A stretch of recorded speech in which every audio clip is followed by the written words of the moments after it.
السلام علیکم مومنین سے گزارش ہے کہ حیدری امام باڑہ حسین ٹیکری شریف چاورا میں تعمیر ہو رہا ہے۔ آپ حضرات سے گزارش ہے کہ جہاں تک ہو سکے اس امام باڑے کی تعمیر میں حصہ لیں اور تعمیر میں مدد کرنے کی کوشش کریں۔ آپ کا ایک روپیہ بھی امام باڑے کے لیے بہتر رہے گا اور آپ ثواب کے حقدار بن جائیں گے۔ ہمارے پاس اجازہ بھی ہے، آپ ہمیں سہم امام خمس دے سکتے ہیں۔ اس کے علاوہ 2 سال سے کام رکا ہوا ہے، فائنینس کی کمی کی وجہ سے، کرونا کی وجہ سے کام رکا ہوا ہے۔ اب اس کام کو شروع کرنا ہے اور ہم لوگوں کا ارادہ ہے کہ 40 تک کم سے کم نیچے کا ایک گراؤنڈ فلور تیار ہو جائے اور اس میں مومنین کا آنا جانا، نماز اور مجلس ماتم شروع ہو جائے۔ اس لیے آپ لوگوں سے یہ گزارش کی جا رہی ہے کہ آپ حضرات حیدری امام باڑہ حسین ٹیکری کی تعمیر میں زیادہ سے زیادہ حصہ لے کر ثواب دارین حاصل کریں۔ یہ ہم آپ کو ویڈیو دکھا رہے ہیں حیدری امام باڑے کا کہ اس وقت حیدری امام باڑہ اس پوزیشن میں ہے۔ اللہ نے چاہا تو جلدی ہی اس امام باڑے کی تعمیر ہو جائے گی اور مومنین یہاں مجلس ماتم بھی کر سکیں گے اور نماز بھی پڑھ سکیں گے۔ آپ دیکھیے اسے آرام سے۔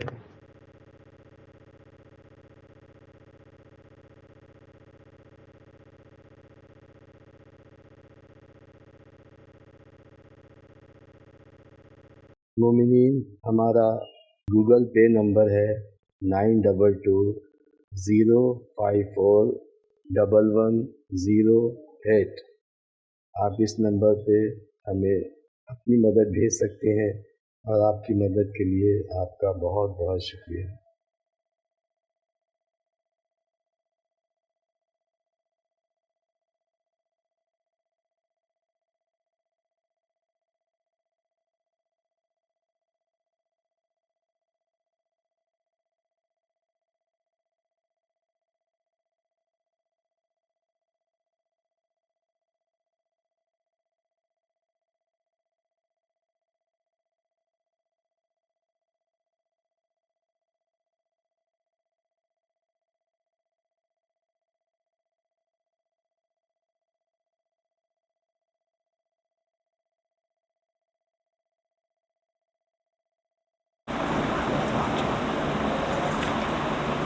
رب اشرح لی صدری ویسر لی امری واحلل عقدۃ من لسانی یفقہوا قولی۔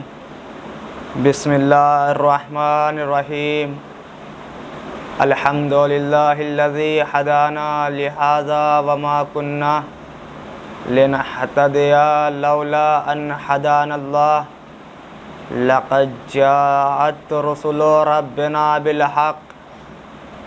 اللہم صلی وسلم وزد وبارک علی صاحب الدعوت النبویہ والصولۃ الحیدریہ والعصمۃ الفاطمیہ والحلم الحسنیہ والشجاعۃ الحسینیہ والعبادۃ السجادیہ والمعاصر الباقریہ والآثار الجعفریہ والعلوم الکاظمیہ والحجج الرضویہ وجود التقویہ والنقاوۃ النقویہ والہیبۃ العسکریہ والغیبۃ الالہیۃ القائم بالحق۔ اللہم صلی علی محمد وآل محمد۔ ثم الصلاۃ والسلام والتحیۃ والاکرام ونقطۃ دار السلام ولواء الحمد المکی القرشی الحاشمی مطلب مولانا و مولا القونین جد الحسن والحسین ابی القاسم محمد و اہل بیت طیبین الطاہرین المعصومین المظلومین المنتجبین المنتخبین۔ اما بعد فقد قال رسول اللہ صلی اللہ علیہ وآلہ وسلم من مات ولم يعرف امام زمانہ ماتا میتۃ جاہلیہ۔ درود پڑھیں محمد والے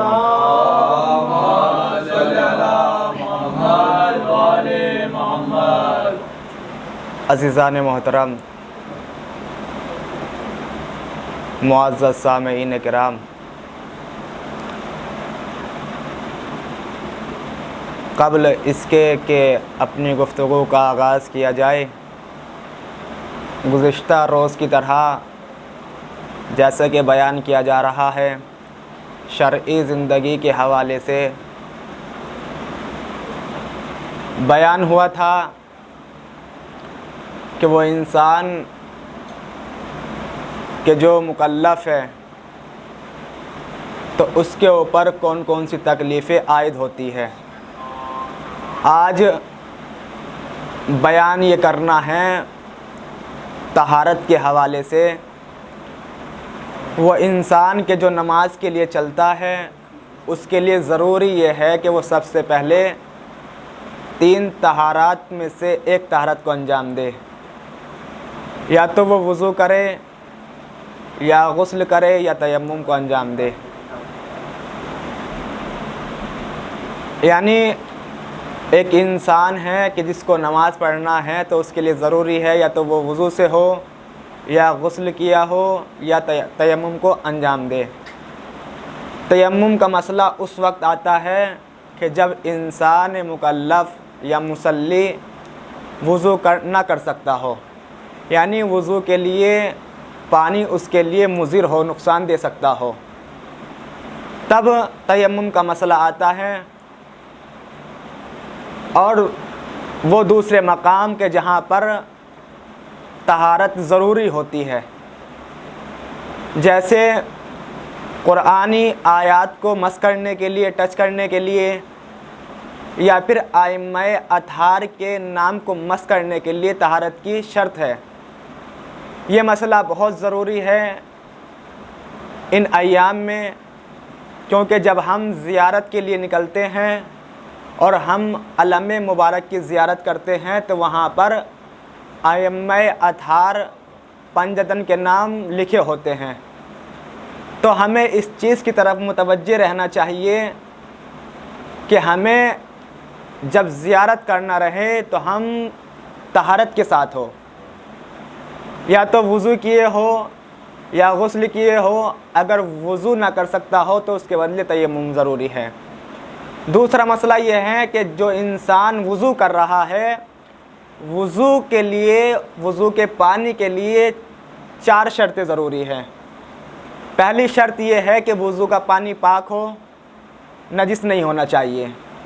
دوسرا یہ کہ وضو کا پانی مباح ہونا چاہیے، یعنی ایسا نہ ہو کہ وضو کا پانی کسی حرام راستے سے وہ ہم تک پہنچا ہو، یعنی وضو کا پانی حلال ہونا چاہیے۔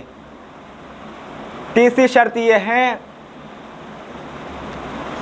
کہ وہ مضاف نہ ہونا ہو، یعنی وضو کا پانی مضاف نہیں ہونا چاہیے، یعنی وضو کا پانی خالص ہو، کسی سے ملا نہیں ہونا چاہیے، یعنی اس کا رنگ نہ چینج ہوا ہو۔ اور چوتھی شرط یہ ہے کہ وضو کا پانی جس برتن میں ہے، یعنی جس کے ذریعے ہم وضو کر رہے ہیں، وہ مباح ہونا چاہیے۔ یہ 4 شرطیں ہیں کہ جو وضو کے پانی کے لیے ضروری ہے۔ ایک درود پڑھیں محمد والے محمد پر۔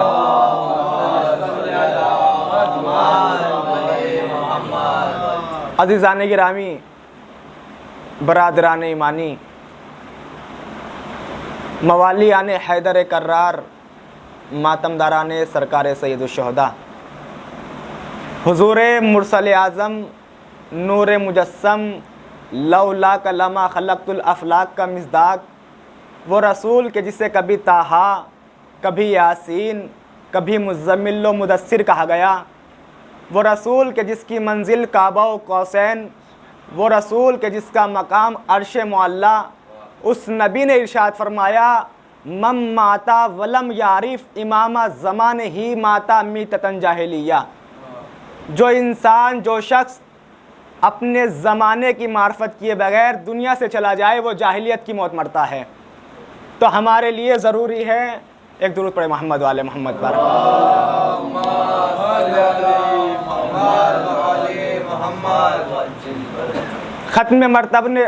ختمی مرتبت نے ارشاد فرمایا کہ وہ انسان کہ جو اس دنیا سے رخصت ہو جائے اپنے زمانے کے امام کی معرفت کیے بغیر، وہ انسان جاہلیت کی موت مرتا ہے۔ آپ کو روایات میں، احادیث میں مل جائے گا کہ جہاں پر ائمہ معصومین سے ایسی روایات، ایسی احادیث نقل ہوئی ہے، روایتوں میں بیان ہوتا ہے کہ من ماتا علی حب آل محمد ماتا شہیدہ، من ماتا علی حب آل محمد ماتا شہیدہ، وہ انسان کہ جو مرتا ہے وہ شہید مرتا ہے۔ من ماتا علی حب آل محمد ماتا مغفورہ، جو انسان آل محمد کی معرفت میں مرتا ہے وہ مغفور مرتا ہے۔ اور اس کے اپوزٹ بھی آپ کو حدیث ملے گی کیا؟ من ماتا علی بغض آل محمد ماتا کافرہ، جو انسان بغض آل محمد میں مرتا ہے وہ کافر مرتا ہے۔ دیکھیے یہ مجلسیں ہمارے یہاں نجات کا ذریعہ ہے، یہ مجلسیں ہمارے یہاں ہدایت کا ذریعہ ہے، یہ مجلسیں ہمارے یہاں راہ راست کا ذریعہ ہے۔ تو آپ کی خدمت میں ایک جملہ عرض کروں، لفظوں کا لطف لیجیے گا کہ جب یہ مجلسیں ہمارے یہاں ہدایت کا ذریعہ ہے، یہ مجلسیں ہمارے یہاں نجات کا ذریعہ ہے، تو عزیزو ان مجلسوں میں ان چیزوں کو بیان کیا جائے کہ یہاں سے انسان قائل ہو کر جائے، گھائل ہو کر نہ جائے۔ انسان جب یہاں سے جائے تو کچھ لے کر جائے۔ یہ جو ہم عزاداری کر رہے ہیں، یہ جو ہم ماتمداری کر رہے ہیں، یہ جو ہم سینہ زنی کر رہے ہیں، یہ جو ہم آنسو بہا رہے ہیں، یہ عزاداری ہے کیا؟ یہ عزاداری ہماری پہچان ہے، یہ عزاداری ہماری شناخت ہے، یہ عزاداری ہی کے ذریعے سے ہم دنیا میں پہچانے جاتے ہیں کہ ہماری شخصیت اور ہماری عظمت کیا ہے۔ اگر یہ عزاداری نہ ہوتی تو ہم بھی اسی طریقے سے ہوتے جس طریقے سے آج دوسری قوم ہیں۔ یعنی اس عزاداری کے ذریعے سے ہمارا امتیاز پایا جاتا ہے۔ یہ عزاداری نقطہ اتحاد بھی ہے، یہ عزاداری نقطہ افتراق بھی ہے۔ نقطہ اتحاد بین معنی اس عزاداری نے ایک مومن کو دوسرے مومن سے ملایا ہے، اور نقطہ افتراق یعنی بین معنی اس عزاداری نے ایک منافق سے جدا کیا ہے۔ یعنی یہ عزاداری ہماری پہچان ہے، یہ عزاداری ہماری شناخت ہے۔ بھائی جس چیز کے ذریعے سے انسان دنیا میں پہچانا جاتا ہو، انسان کے اوپر ضروری اور لازم اور واجب یہ ہو جاتا ہے کہ اس چیز کا تحفظ کرے، اس چیز کو بچا کر رکھے۔ کیوں؟ اس لیے کہ مولا کائنات نہج البلاغہ میں ارشاد فرماتے ہیں محمد وآل محمد۔ یہ جو آج مسلمانوں کے پاس خانہ خدا ہے، یہ جو مسلمانوں کے پاس آج بیت اللہ ہے، یہ مسلمانوں کی پہچان کا ذریعہ ہے۔ یعنی کیا مطلب؟ یعنی اگر مسلمانوں نے اس خانہ خدا کو خالی چھوڑ دیا تو اس کائنات کے اندر، اس عالم کے اندر مسلمان نہیں پہچانا جا سکتا۔ یعنی اگر مسلمانوں نے خانہ خدا کو خالی چھوڑ دیا اور مسلمان نہیں پہچانا جا سکتا، اسی طریقے سے اگر شیعوں نے اس عزاداری کو چھوڑ دیا تو اس کائنات کے اندر شیعت نہیں پہچانی جا سکتی۔ جیسے جیسے ماہ عزا کا سلسلہ قریب ہونے لگتا ہے، کچھ لوگ یہ منصوبہ بنانے لگتے ہیں، یہ ماحول پیدا کرنے لگتے ہیں کہ کسی طریقے سے ان عزاداروں کو عزاداری سے دور کر دیا جائے۔ جیسے جیسے یہ ایام قریب آنے لگتے ہیں تو کچھ لوگ اس میں جٹ جاتے ہیں کہ کسی طریقے سے ان عزاداروں کو امام حسین سے دور کر دیا جائے۔ کیا جاتا ہے کہ نہیں کیا جاتا؟ کسی کو پیسہ دکھا کر کے کیا جاتا ہے، کسی کو دھمکا کر کے کیا جاتا ہے۔ بھائی میں ان احمقوں سے اتنا کہوں گا کہ عزادار ماحول سے نہیں بدلتا ہے، عزادار ماحول کو بدلتا ہے۔ یہ ہے آپ پہچانیں کہ عزادار کا مرتبہ کیا ہونا چاہیے۔ ہمیں اس عزاداری سے متمسک رہنا چاہیے، ہمیں جڑے رہنا چاہیے۔ ایک درود پڑھے محمد والے محمد پر۔